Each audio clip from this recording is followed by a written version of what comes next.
This is Kanzenshuu, the podcast, episode 370 for the week of September 21st, 2014.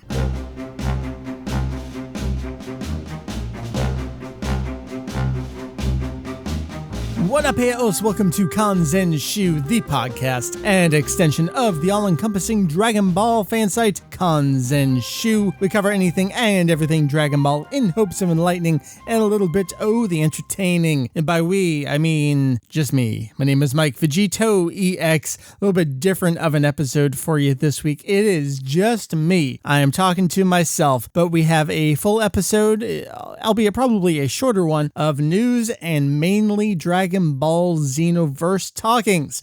I am the only one on staff that has played the network test, so rather than arrange something where I basically just talk to myself anyway with another voice that says, yep, okay, cool, I will just actually talk to myself. And that way I only have one audio track to process and mix. That makes things totally awesome. So a little bit of follow-up actually from last week's episode. Had a couple comments from people, one wanting to know if there are photos from Julian's trip to the Dragon Ball Meets Science exhibit in Nagoya. Yes, there are indeed. If you head on over to the website itself, www.kanzenshuu.com, with every podcast episode we do have a wealth of links to go along with everything. And his photo gallery is linked there. And then there's actually a little back and forth on the YouTube posting for the podcast episode. Now, people consume things in different ways. We do actually post the episode on YouTube and SoundCloud and a couple other places, or maybe not, maybe that's it. I mean, the usual thing. It's an MP3 file. You can download it. You can listen to it on the website. You can subscribe to it in iTunes. You can subscribe to it in whatever your favorite podcast program is on Android. But anyway, on the YouTube version, there was a back and forth ahead about what is the Ocean dub versus what is the Funimation dub. There was confusion when Julian mentioned something about Bardock being a brilliant scientist in the old Funimation dub. Comment came up, don't you mean the Ocean dub? Well, not really, because it's always been Funimation in North America ever since 1994 when they became a company. There's a whole history there that we've told several times on the podcast, so maybe we're due for a refresher on what is the history of Dragon Ball in North America. Right now is probably not the best time because I don't have anyone else to talk with. What I will point you toward is episode 352 of the podcast. Heath and I went through every Volume 1 release from Funimation of Dragon Ball Z. And I don't remember the episode all that well, even though 352 sounds somewhat recent to me. I'm sure we talked about what the contents were for each episode, where that came from, who produced what, in what way, who distributed what, in what way. So that is some good information for you. So then to get on to what is on deck with this episode here, it's mostly XENOVERSE. I'm going to talk about the network test. I'm going to talk about news for XENOVERSE, and then we're going to hear from you all about XENOVERSE. Put the request out there. Have you been playing? Have you been watching? What do you think so far? And then actually we have a very cool wrap up for the episode, a very special piece of music from a familiar name to those of you that have been following along with the website for a long period of time, even though 2009, I don't know, doesn't sound that long ago to me, but I guess in internet years, 2009 is forever ago. That all being said, let's do the news.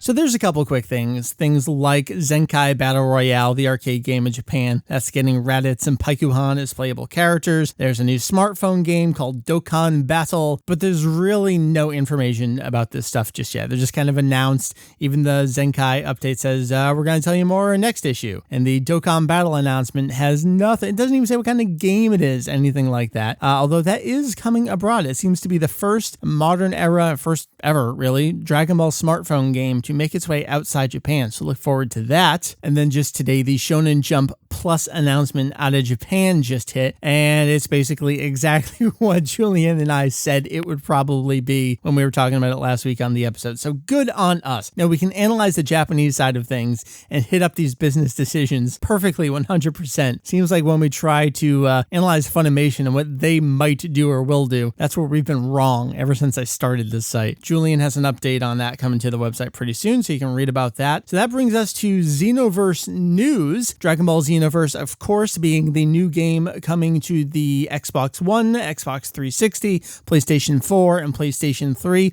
Oh, and by the way, it's coming to the PC now. Yes, they have announced that Dragon Ball XENOVERSE is coming to the PC by way of Steam. Nothing about when that availability might be, if that's a launch date kind of thing or later on, but it is indeed coming to the PC. And then the other big piece of news is that Mira and Towa, antagonists from Dragon Ball Online, the now defunct originally Korean Dragon Ball MMO, these two characters are coming to Xenoverse. So we've got Time Patrol Trunks, whole bunch of other good Dragon Ball Online goodness coming to the game.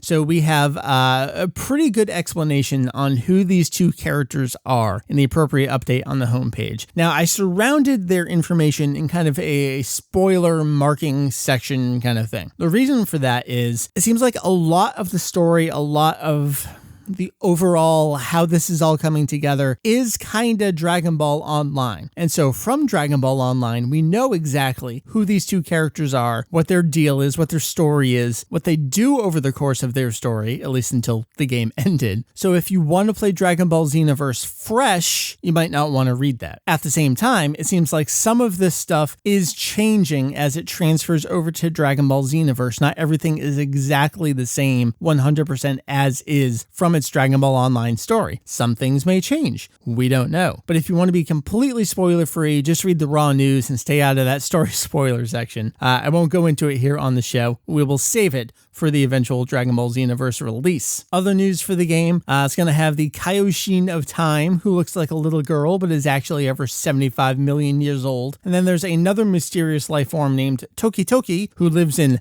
Toki Toki City and is able to create time itself, although Toki Toki has been acting strange lately. So we got character info there. We got an extended trailer. This extended trailer was first shown in Japanese from a live stage event from Tokyo Game Show over the weekend. We now have an English version, first posted by the European branch of Bandai Namco, so you can check that out. And that's kind of it for Dragon Ball Xenoverse news, other than, oh hey, they had the first phase of the network test. Let's talk about it.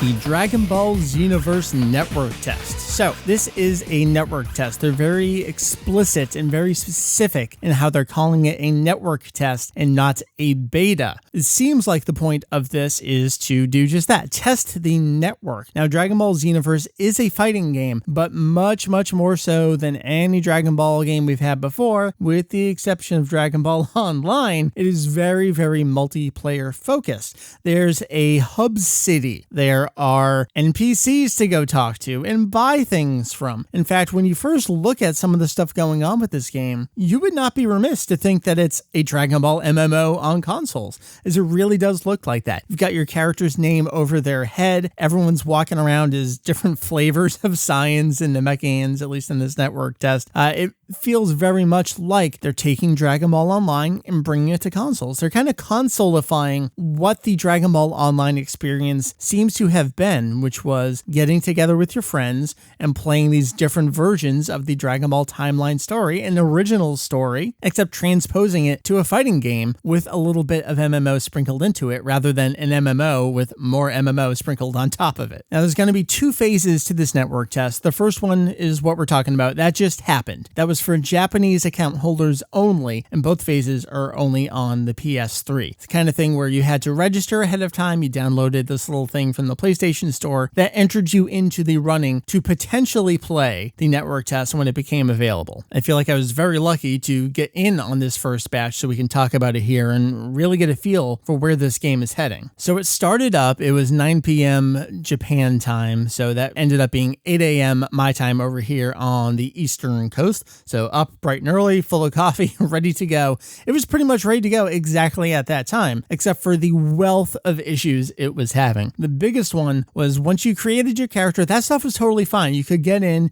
you could choose to create a Saiyan or a Namekian character, and it was either male or female for Saiyan and just Namekian because they're genderless over in that race. You were able to get through that totally fine. Once you got into the hub city, though, it would just freeze on you. And you kind of wouldn't notice it at first because maybe you're just standing there taking in the scenery, but then you couldn't move. And the background music kept playing, so that was a really confusing thing. So you had to do a hard shutdown of the system, or maybe a soft shutdown. I mean, with the PS3, with these capacitive buttons, I really never know anymore what's truly hard. I guess a fully hard shutdown would be flipping the switch in the back or pulling the power plug. So it's kind of a step up from a soft reset of the system because you couldn't reset. You had to totally reboot.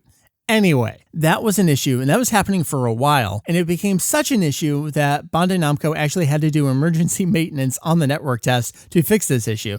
I'm surprised they didn't have to push out a new client for this. Whatever the problem was, they were able to fix it server side, and after a couple hours, everyone was in, no problems, right in there playing the game. More issues on top of that, however, were a little bit detrimental to the actual playing of the game, but it was more the experience than the game itself, and that's the sound effects and then the music would just kind of stop. I noticed it a lot. Sound effects would just stop happening on the menus, and then when you would get into the fights, the sound effects would stop, and then the music would entirely stop. So you'd just be fighting in silence, and then you'd wrap up the match, come back to the main city, and the main city music might keep playing, and then you might slowly get some sound effects back, and then it would stop all over again. The fix there seemed to be just exit the network test, come back in, everything was back again. Bandai Namco updated about that one too and suggested a similar thing. Now, I don't know if they fixed anything more on that, but as the network test went on, I had less and less problems with that. So that might have been another thing they were able to fix server side, which again, I find astonishing. Maybe there's some kind of coding into the game that was running more off the server than it might in the final version. But this was a network test, so they're really checking for this kind of stuff, and it's good that they're checking this kind of stuff, especially so early. So how about that network? What were they testing? It's probably all of that stuff, but the majority of what we're going to be doing in the game is fighting. Now, most recently, in terms of Dragon Ball video games, you've heard us talking about Battle of Z.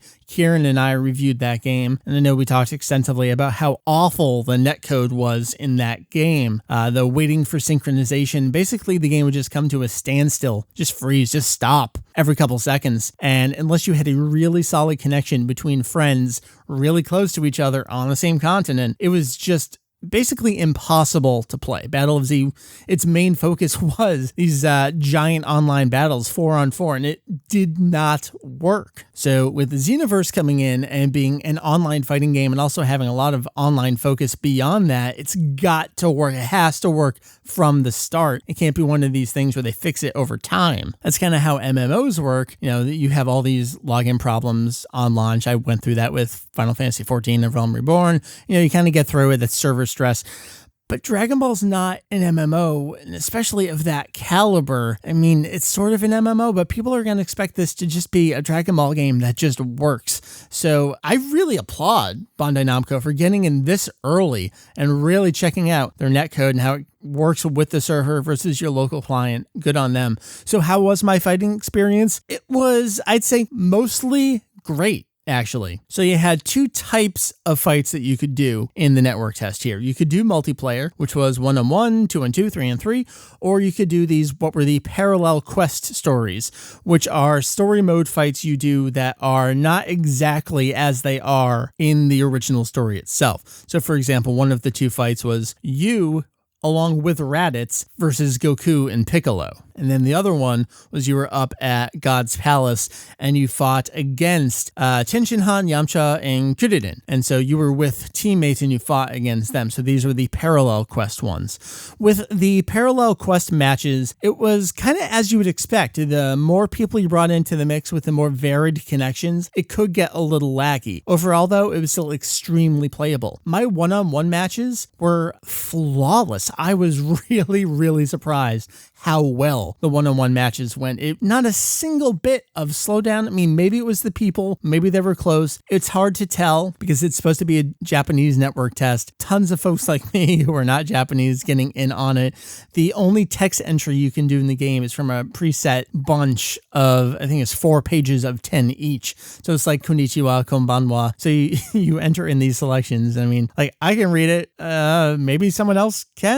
Do they know what they're saying? Are we really communicating here? Not entirely sure.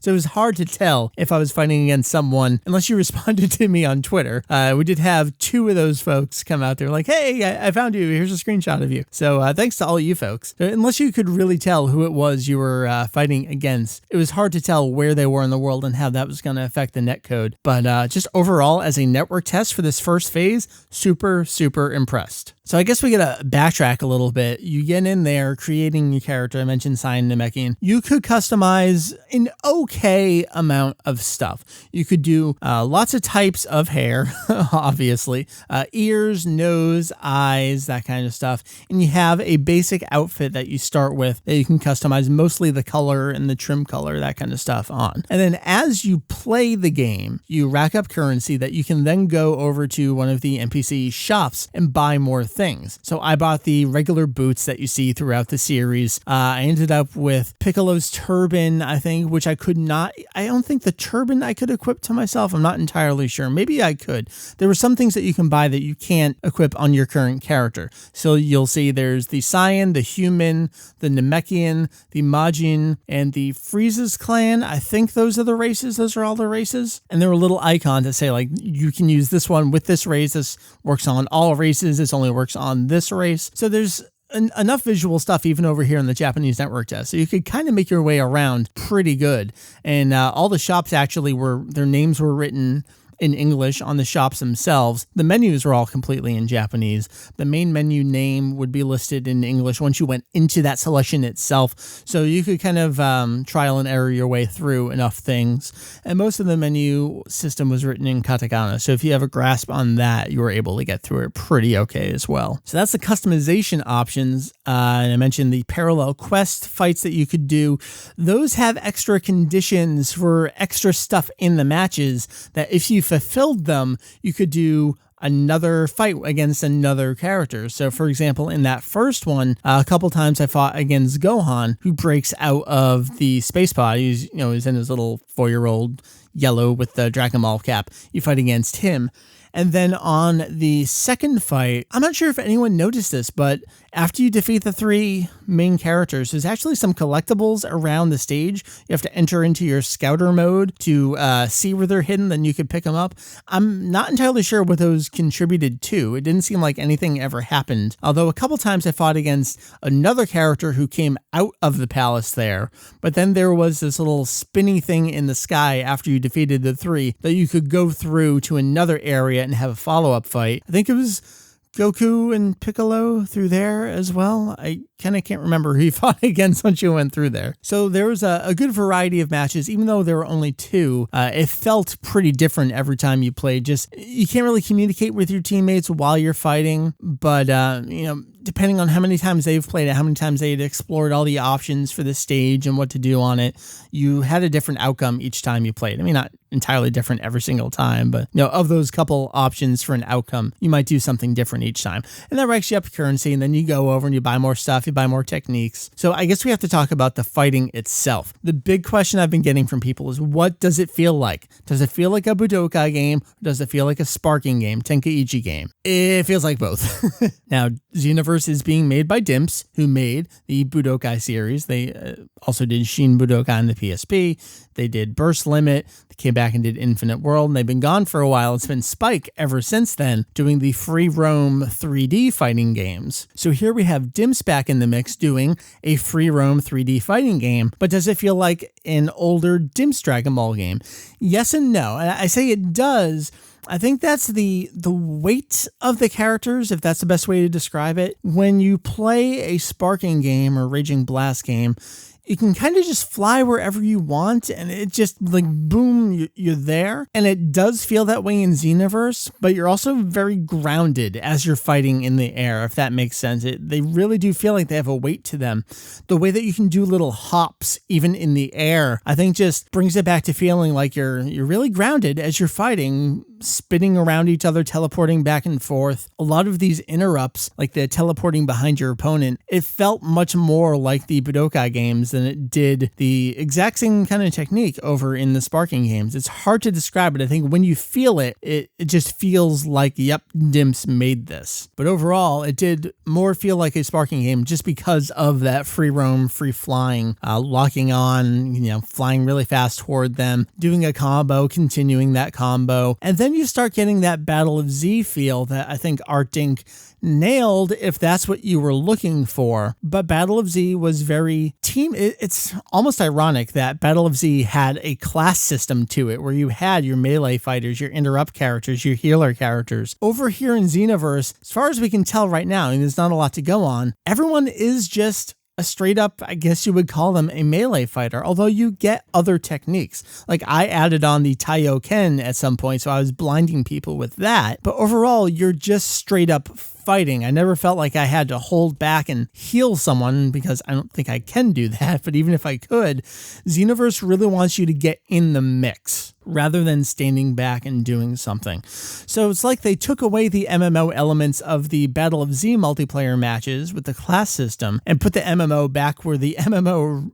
I guess just the surface level is, where it's the world that you're in, which is the multiplayer world. And you're fighting with everyone. You're all just fighting rather than having specific roles. Again, it's super early. I don't know. This could totally change. Then in terms of the controls itself, I mean, Dragon Ball games have gotten so complex over the years. I mean, you think back to the earliest Budokai games with the tap, tap, tap energy that gets your stuff going. Then we got over to the sparking games where you're holding L1 and up and triangle, I think it was, to fire certain things. And then Raging Blast simplified things a little bit by putting special moves over to the right analog stick, so you have 1, 2, 3, 4. Xenoverse does something similar where if you held R2, that would bring up a mini selection of using the face buttons to do your special moves from there as well. So on my Saiyan character, I had kind of the traditional key blast volley. I had an in-close kind of just normal melee combo. I had the Taioken. I had something else that I can't entirely remember. So you are kind of doing a bit of finger and thumb juggling. You're holding the triggers to do certain things. You're using the face buttons as normal to do certain things. You can use the directional pad for the scouter mode and other junk that's in there. There's a lot of stuff. And that's been one of my biggest complaints as we headed through the Sparking series into Raging Blast and then toward Ultimate Blast, Ultimate Tenkaichi. That was something I was talking about for a while in my reviews, was this is getting so complicated. I have so many things at my disposal. I feel like and this is on me, I guess, I don't feel like I know everything that I have at my disposal and can remember to do at any given time based on any given scenario or situation that I'm in. There's so many options. Can I remember how to do it all? I think that's still going to be a problem in Xenoverse, but I don't know, because I feel like Dimps can make a far more approachable fighting game than Spike was able to do. I don't know yet. It's been so early. We've had 27 hours total with the game. A couple hours of those were basically useless, where you would just crash. So there's still a lot more to learn about the game, how it works. I still feel like I don't really have a grasp on how to continue combos, that kind of stuff. But overall, for starters, it feels pretty good. So you have a fighting game that's feeling pretty good, networks that are seemingly working, and you're bringing in all this great original story stuff from Dragon Ball Online. I mean, these 27 hours, they just make you want more. I feel really bad for people who weren't able to get in on this network test, but maybe that's for the best for some people. I mean, maybe you get out of your system too early and then you're not excited. And I think that's why they limited those parallel quests to just 2 fights, where it's get a taste of how this works, but mainly we just want you to fight each other. That's what they want to get down from the programming side. I guess the only other thing I can mention is the music in Toki Toki City is pretty freaking spectacular. It's definitely the highlight of the entire network test for me, especially when it crashed and we didn't realize that it was fully crashed and all you heard was the music in Toki Toki City.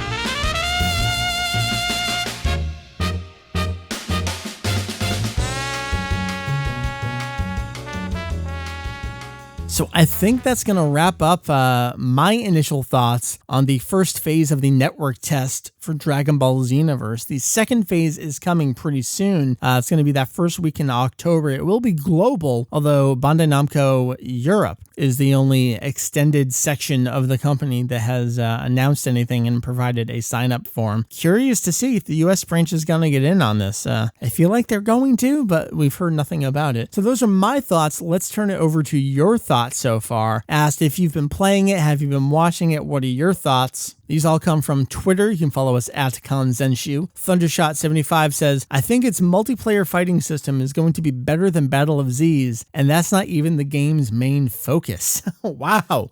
Shots fired from Thundershot over here. I don't know. Again, Battle of Z, if you go back to our review with Karen, that game got a bad rap, I think, because I'm going to blame marketing. They didn't explain that, yes, it's a fighting game, but it's a class-based fighting game. They hyped up the fighting. They didn't talk about the strategy behind the roles. I think for what it set out to do, Battle of Z did that spectacularly. I think we all didn't really know what to do with the game when we got that game, though. But in terms of its fighting system, yeah, Xenoverse is looking pretty good, so we'll look forward to it. Let's see, Tamia Hopkins says, the game is too good for me to write it all out in Twitter. The multiplayer is better than Battle of Z's already, and the combat is sweet. More downplaying on the Battle of Z there. I feel like we've been some of the only defenders of that game. Morad, perhaps, played it deceived by the fighting mechanics.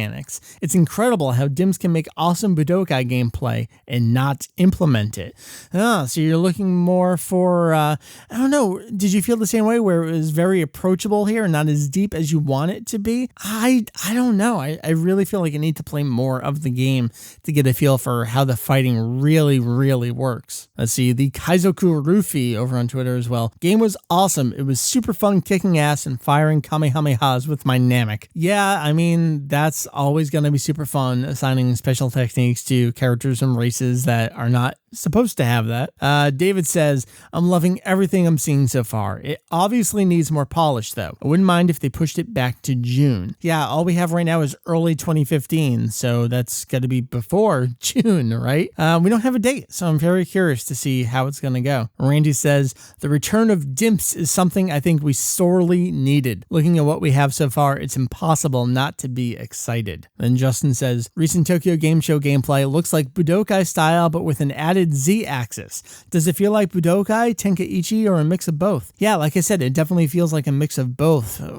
We only had the one day with it so far. I really need to get my hands on it some more to give you a better judgment on that, but just that quick session over that one day, it does feel like a mix of both. So I don't know if that's going to make everyone happy or no one happy. I guess we'll wait and see. And then we have another Luffy, SSJ Luffy. Watch some online footage. Game looks beast. A good balance between offense and defense. No comments on combos. Parry is cool. Yeah, I feel like there's a lot of options that I don't understand just yet. I'm really curious to see how this final gameplay is going to be. I want it to be awesome. I want it to be deep. I want it to be engaging. I don't want to be overwhelmed. I don't know. I don't think I can be totally appeased, but I think they're doing their best to appease as many people as possible. So I think that's going to bring things to a close. I am curious to see if you're already in from this first phase of the network test, if when phase 2 comes along, if you'll already be in as well, because you already have the client downloaded. I have to imagine you'll get back in. So I'm really hoping that pretty soon, in another couple weeks, I will be able to have a second go at the game. We'll see if they add anything else, update the client, or if it's just adding more territories throughout the world. Super curious, super excited. So let's bring this episode to a close. Earlier, I did mention that we've got those photos from the Dragon Ball Meet Science exhibit. Those are up. Most of the Super DBZ stuff we talked about last episode is up on the site as well. That's the stuff we do have up is the sketch and the comment from Toriyama about the arcade games release. And then we have a series of comments from 3 people on the production staff of the game. Those are up. There's one more thing we're going to be doing, which is kind of long form from Noritaka Funimizu himself, the main producer on the game. That'll be going up at some point. That's going to go through Julie. There's a lot of stuff going on right now. To truly wrap up the episode, I'm going to leave you with something really, really super awesome. Back in 2009, we had 2 chill-out remixes of DBZ songs from a Spanish composer and arranger and musician named Vitek. Vitek is back in touch with us, has a new EP out you can actually buy on iTunes right now. It is a 5-track EP. It has 2 tracks from Dragon Ball. There are new remixes of Chala Head Chala and We Gotta Power. So I am going to be leaving you this episode with that short, awesome chill out remix of We Gotta Power. So this has been episode 370 of our podcast here at Kanzenshuu. Thank you for listening and sticking with me this entire episode, putting up with me, I suppose, this entire episode. I have been Mike, VegettoEX. You can check us out www.kanzenshuu.com. That is Kanzenshuu. That is our website that has everything. We got the Twitters, we got the Facebooks, we got the Googles, we got the Tumblrs. Check us out on all those places. We got the YouTubes where we just put up the podcast episode to listen to. You can listen to it there. Check it out on SoundCloud as well. I think that covers everything. So for all the awesome Kanzenshuu folks, that's Julian, Heath, and Jake. Again, my name has been Mike, VegettoEX. We'll see you next time here for episode 371. More Xenoverses in our immediate future. Again, we are leaving you with Vitek's awesome chill out remix of We Gotta Power. You can buy it on iTunes if you like what you hear. See you next time.